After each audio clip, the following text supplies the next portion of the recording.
सूर्य मकर राशीत प्रवेश करतो त्या दिवसाला मकर संक्रांती असे म्हणतात। यंदा 14 जानेवारी रोजी मकर संक्रांती देशभरात साजरी केली जाणार आहे।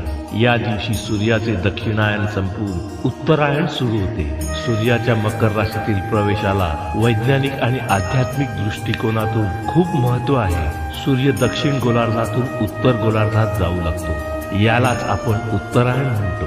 मकर संक्रांतीच्या दिवशी स्नान, दान, तप, जप आणि धार्मिक विधींना फार महत्त्व आहे।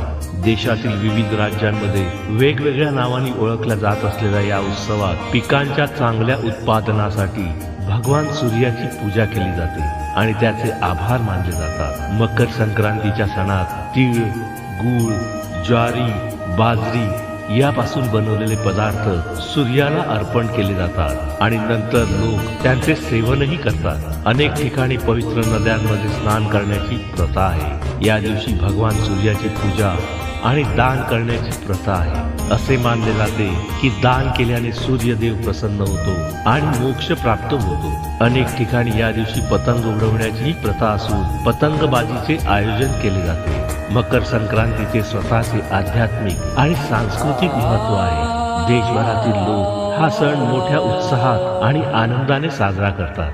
हा हिंदूंचा एक प्रमुख सण आहे, ज्याचा उद्देश परस्पर बंधुभाव, ऐक्य आणि आनंद सामायिक करणे हा आहे। आदिदेव नमस्तुभ्यं प्रसीद मम भास्कर,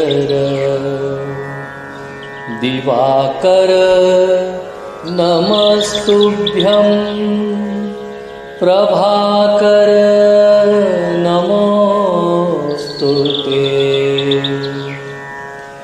सप्ताश्व रथमारूढं प्रचण्डं कश्यपात्मजं,